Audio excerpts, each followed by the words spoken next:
Hello dear students, welcome back to my channel Physics SPC CBSE Sample Question Paper 2024. Question number 30. A convex lens 20 centimeter focal length.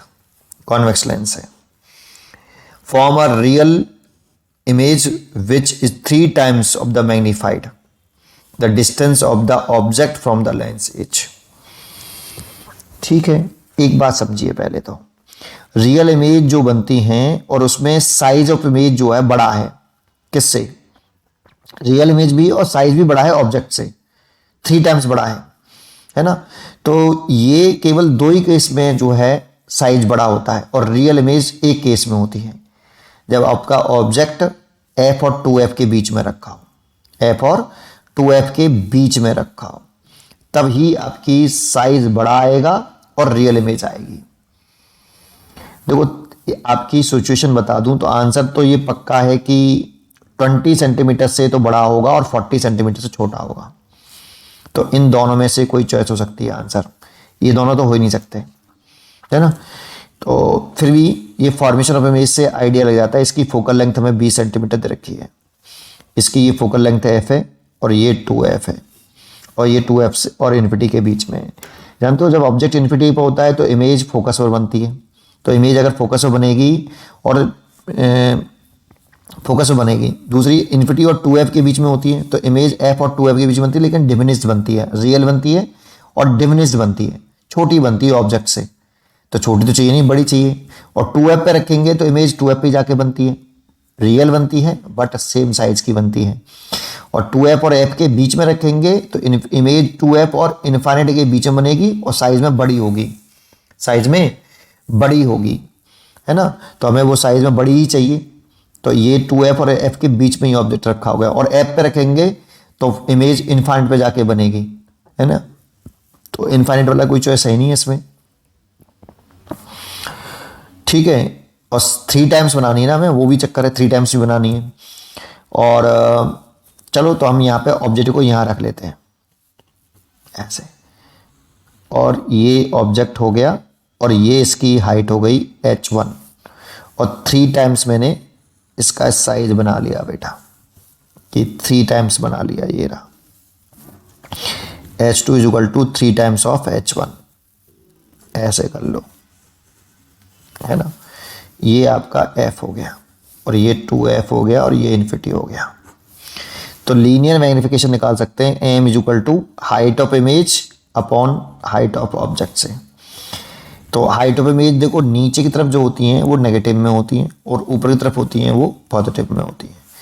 इसीलिए real image है तो linear magnification negative में होना चाहिए. तो minus का 3h1 upon h1, तो h1 से h1 कट गया तो m बराबर आ गया -3.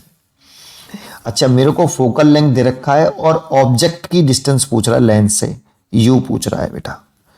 तो सीधा सिंपल स्टेटमेंट ये है कि m बराबर जो होता है f upon f plus u होता है. ये लगा लो सीधा भाई.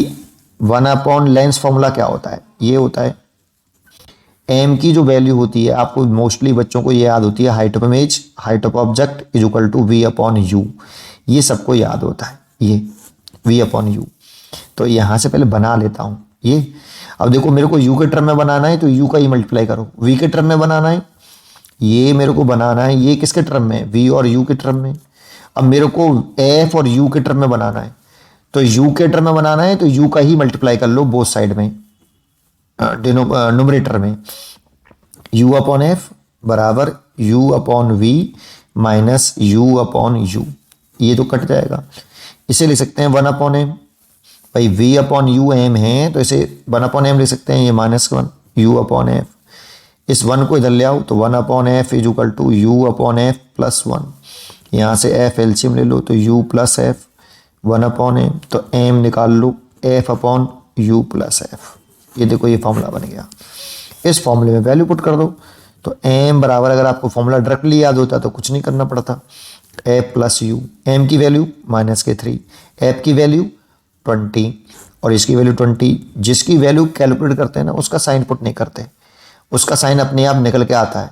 है ना। तो u का साइन मत पुट करना बेटा, u नेगेटिव मत रखना, है ना, उसका साइन निकल के आता है।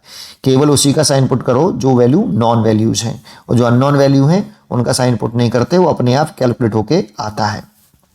मल्टीप्लाई कर दो तो -60 और -3u बराबर 20। अब -3 को इधर ले आओ, इसको इधर ले आओ, तो -60 और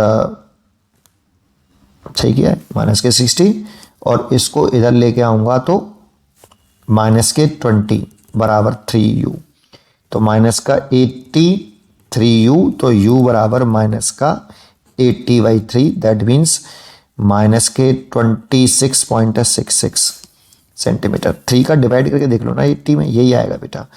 3 2 जा 6 हो गया, 2 कैरी आ गई, 2 हासिल बची, और ये हो गया आपका 0, तो 18 बार कट जाएगा 6 से, 6 से 18 2 आएगा, पॉइंट लगाना पड़ेगा 0, फिर 18 6 आएगा, फिर 2 बचेगा, यही आएगा, ठीक है। u बराबर आ गया -26.6 सेंटीमीटर। अब बच्चे के आंसर नेगेटिव में तो आंसर दिया नहीं है। नेगेटिव साइन इंडिकेट कर रहा है कि जो ऑब्जेक्ट है वो लेंस के लेफ्ट साइड में है, तभी तो इंसिडेंट रे के अपोजिट डायरेक्शन में नापोगे तभी तो u नेगेटिव आएगा। तो बस इतना इंडिकेट कर रहा है और कुछ नहीं। तो 26.6 सेंटीमीटर, 66 सेंटीमीटर होगा इसका आंसर। उम्मीद करता हूं कि आपको ये क्वेश्चन जरूर समझ में आया होगा। पढ़ते रहिए और खुश रहिए।